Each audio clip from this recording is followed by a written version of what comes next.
Okie dokie, another episode of All Rell Good here on the Crawford Podcasting Network with my good friend Richard Rellford, the high wire act out of Riviera Beach, Florida. He's number 40 in the player introductions. Howard King behind the microphone. I can still hear it. Richard Rellford doing those big fives, you and Tarpley and Gary Yes. Grant and I love that 85, 86 team, and that was a great team and great guard play, which I Yes. wish this Michigan team had a little bit more of, taking the basketball.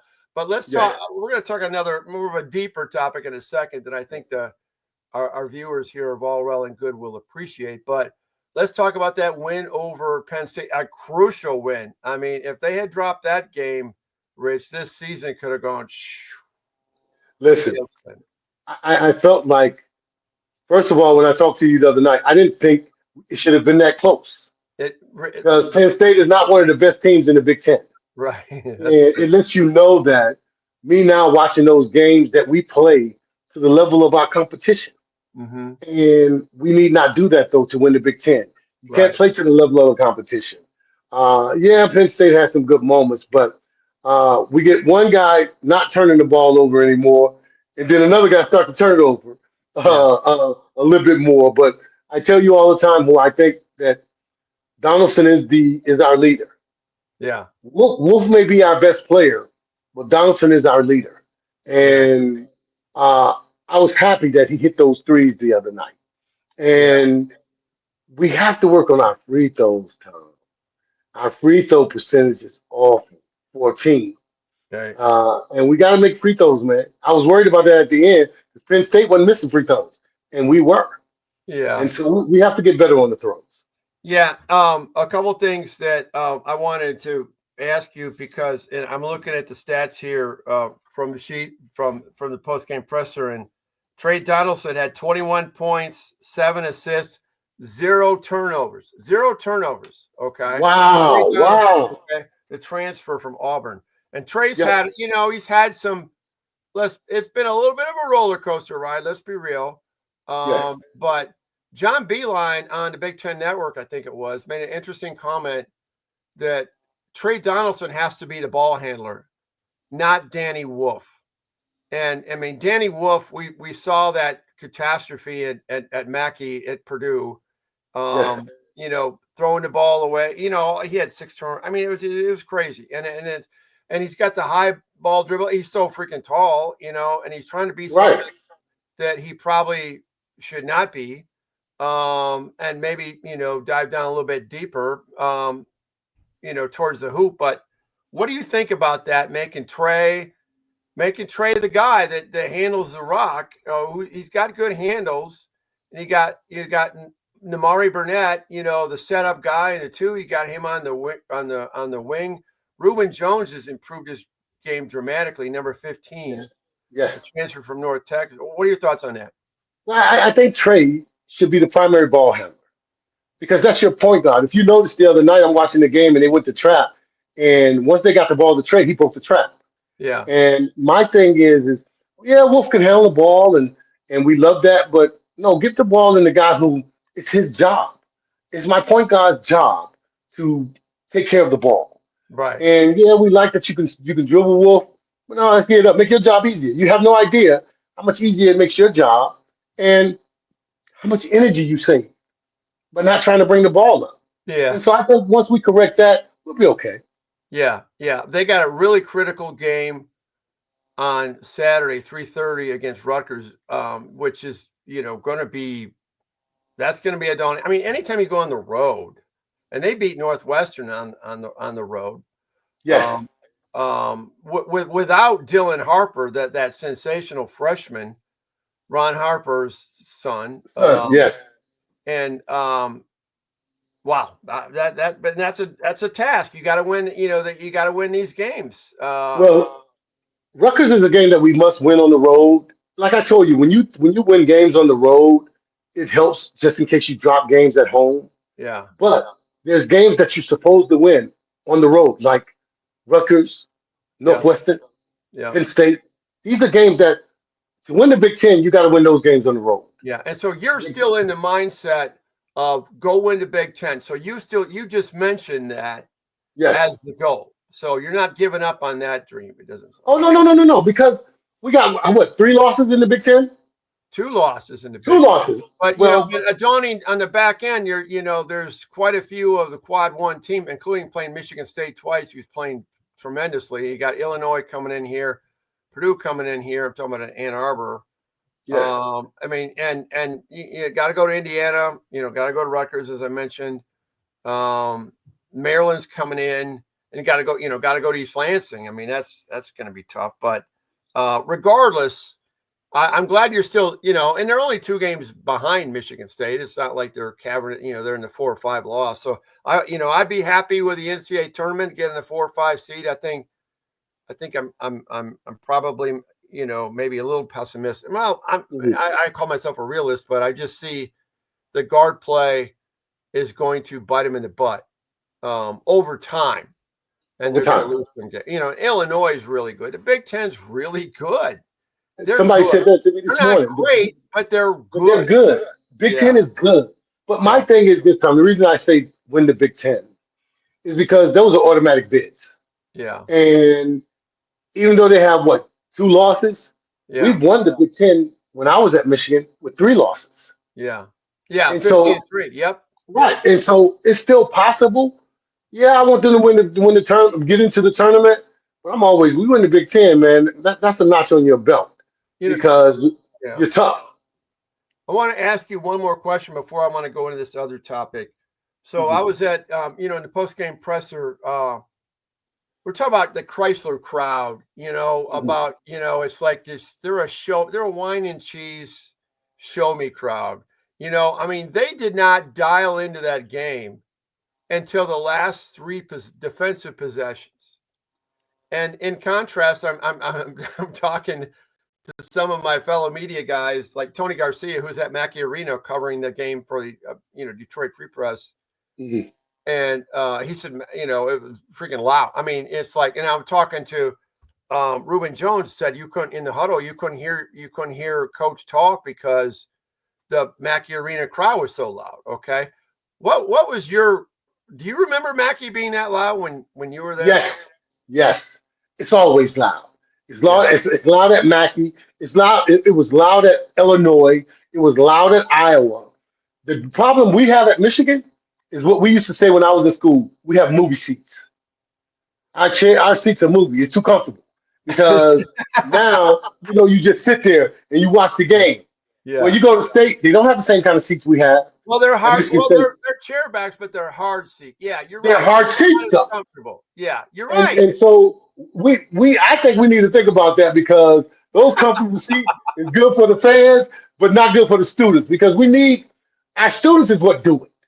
If you notice that Michigan State and all these other schools, their student sections are ridiculous. Yeah. They're crazy. Yeah. So that's what we want. We need to get more students down low because, we know we got some big time alumni. They ain't sitting up high. So, we got them on the floor, which is fine. But behind those alums, we need students, man. We need students on there. Well, they need more. I mean, I think it was going good with the Beeline eras and early on, and then it slipped back. And now Dusty's going to reel him in a little bit. I think it'll get there. And, this is typical Dusty May because that question got asked at the end about the crowd. Does it frustrate you? I'm trying to think who asked it. And he goes, well, that's our problem. We win. We make stops. We make shots. We'll get that crowd going. So he, in typical Dusty way, he points at himself as the problem. Right. Still, you're watching games on TV. I mean, these crowds are engaged early and often. Illinois was crazy. Yes. The other night when they had that blowout win after that loss. I mean, even Northwestern and Michigan is, it's the Pavarotti. Listen, that's why we laid back. Yeah, we're too laid back at Michigan. Our movie seats let you be like you're at the movies. Movie seats. You get to watch the game. Yeah. Okay. I want to get into this topic because it's a relevant topic. Here in Lansing, Michigan, where I live, there was another shooting. A young man was shot in the head, and then I hear in the reports, this is so typical. Somebody gets shot, and then 5 young males are arrested. Okay, so why are 5 arrested for one gang related? We hear, it's, I mean, Totally, the formula, gang totally. related. And I'm just thinking, oh my God, what must it have been like for you, Rich, in Riviera Beach, Florida, which was you had two directions to go when you were being brought up in the 70s in Riviera Beach, Florida, in the high school and the junior high setting. You were either going to be an athlete or you were going to be a street criminal. Was that pretty much it? And there was nothing in between. That's pretty much it. But I must say this: when I talk about my hometown of Riviera Beach, you know, back when I was young, drug dealers, if they knew you had a future, well, they looked out for you. I used to have guys come up to me, big time drug dealers, and say to me, I bet not ever hear or see you at the dope house. Nobody bet not ever come Are to you me. serious? Wow, that's Oh, yeah, yeah, yeah, yeah, yeah. very interesting. Even those guys, when I see them now when I go home, they always thank me for not being in the streets. But I Wow. also tell people it takes a village, Tom, to help these kids. Yeah. Because I had parents, like I said to you earlier, would see me walking to Wells Gym or Tate's Gym Yeah. and give me a ride and say, "Come on, man, you ain't got to come. We got you." And I would get in the car because that person knew someone in my family, Okay. and that was how the whole neighborhood was. When I was younger, my neighbors used to spank me because my mom used to say it was okay. If you out there seeing my son do something that he's not supposed to, whoop his behind, Yeah. and they would do it. And so you had accountability. You had people in the neighborhood who cared about the kids. Okay, now the bigger cities like where you are, that's when gangs come involved. Yeah, we had gangs in our town, but it wasn't that big. It wasn't that such a big thing like it is now in the towns Yeah. with these gangs. Right. Now we try to, you asked me earlier about what I want to do there. The reason I want to start a basketball academy and have a building, Wells and Tate's gym are only gyms. Yeah, we have football fields, but we play the football games at the high school, Yeah. at Suncoast High School. So it's not like they have their own field. Sure. Now they got little fields, but it's not the way it should be. It's not regulation. Right. So if I can get home and build a multiplex and put a football field and basketball courts, not only will we have this for our kids, but my town can make money to improve every year with tournaments. That's the Okay. whole purpose. I told Okay. someone, if I can get this building built in 10 years, I'll let my kids run it and let the city run it. Okay. This is how you help. Wow. That's inspiring, Rich. So, did you have temptations at any stage of going the bad direction as opposed to the good direction that you did go? No, not really, because like I said, all the guys in the neighborhood knew the kids that had potential. And you gotta understand, my brother's 6'7". At that point, he was like 250. And Okay. everybody knew, and my other brother was bigger than him and was in the military, Ralph. He Okay. was like 6'7". And so nobody bothered me because they knew I was Tom. I never did a drug. I never smoked a cigarette. I never did any of that when I was a kid. None Wow. of those things. Because people may not understand, but what helped save me was Mount Olive Missionary Baptist Church. That's Okay. helped save me. Okay. Because not only did I sing in the choir, I was on the usher board, and they took a lot of time up of my Wow. time because of my neighbor. My neighbor, Miss Jones, and her family and her son, they kind of took me in because my mom passed when I was 11, 12 years old. And so it was just my dad and my brothers and sisters who looked out for me. And Wow. so my thing was, man, it takes a village because I can go home now. And I have a family. The guy name was Vernon White. We called him Bo. Was one of the greatest football quarterbacks I had ever seen up until middle school. I'm gonna tell you, he was amazing. And when I got to Michigan, Bo was he went to prison because he got with the wrong people that we Yeah. talked about earlier. talked And about his that. mom, I saw his mom, and when she was alive, and she said to me, Rich, I'm so happy that you were able to achieve all your goals, and my son didn't do what he was supposed to do. I said to her, but you were a great parent. You Yeah, can't blame the way that your son chose to be. All yeah, you could do was help him, and you did. He had no dad in the house. It was all women because he had sisters. He had one brother. And so right. I told him, look at me and look at him. You are a part of me. You helped raise me. Yeah, And so every time I saw her out town, I bought her dinner. She was always, right. she was already, no, you don't have to do this. Yes, I do. Oh Because wow. I'm grateful and I'm thankful that you did these things for me. And everybody in my neighborhood, man, who uh, came up to help me. I had older guys who he's probably going to see this podcast, but his family was good in athletics. And his name was Carl Pierce. And every day he saw me, he would call me one nickname, potato chip. And I asked him, why do you call me that? He said, because Rich, every time I see you, you got a bag of potato chips. And I was like, yeah. And so guys like him, I want Carl to see this because he was a positive influence on me. Mhm. Because these guys, they looked out for me, man. I'm gonna tell you, I am thankful. So when I'm home in Florida and I do things, I love seeing these guys because I love repaying them and doing things for them that they thought I would never do. They'd be like, "Oh no, man, you don't know." Yes, I do because Yeah, I'm grateful and I'm thankful. that's absolutely wonderful. And obviously, I assume that's motivating you to what you're doing right now in Sylvania, Yes, Ohio, of yes, working with young people, because I trust you feel it's a feeling of what giving back yes, people that yes. and also steering them in the right direction, right, on the basketball court. Keep them way Well, out of trouble. not only keep them out of trouble, I ask every kid how's his grades before I even talk about basketball because if you have good grades you can go to Michigan's, the Ohio States, the Yeah, Michigan States.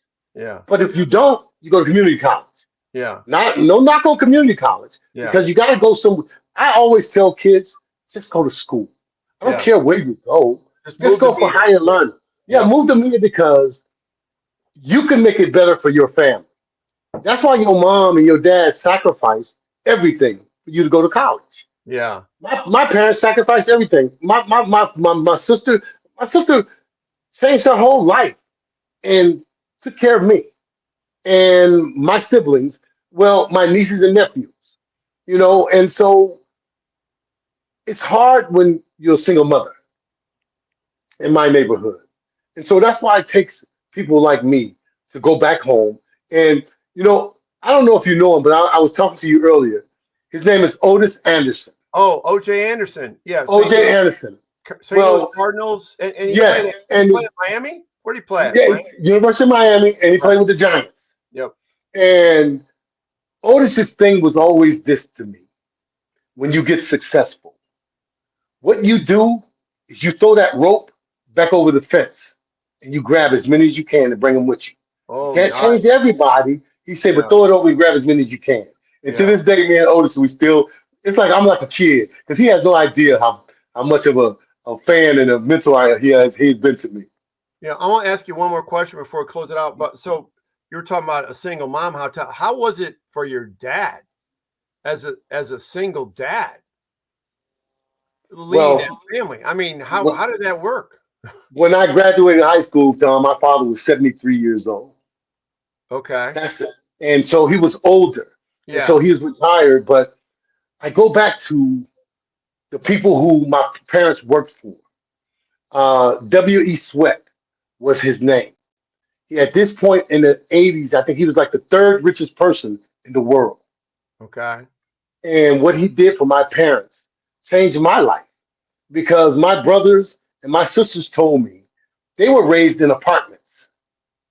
I Yeah. was raised in a house. Yeah. I grew up in a house that they gave my parents the money to buy for me to grow up in. So Yeah. that's why I tell you it takes a lot to Yeah. raise children. And to this day, one of them used to run Sports Illustrated when I was in school. So that's why we were in Sports Illustrated all the time at Michigan. And all the guys at Michigan used to say to me, Rich, why you always in the picture? I was like, I don't know. And then I found out it was my guys who was the editors, and so that's why they put me in all the time. So it takes a village, man. It So takes a village. okay, and that village. So that's where that all that power of positivity that I Yes. slipped off you, that I selfishly grab and put it into my system. I get Good. a lot of it from Richard Rellford and Good. other people like you. So Rich, great job. Next week Thank you, we're Tom. going to have it'll be next Thursday, our next podcast. That's Okay. on February 6th, and that'll be hopefully the afternoon after a Michigan win over Oregon, or the Ducks are coming to town the night before, and we're going to get another Wolverine on there with you and get into that nostalgia. Sounds good. Okay. So Sounds good, Tom. great job, Rich, and thank you, my man. We'll talk Go to you Blue, baby. Yeah. Later.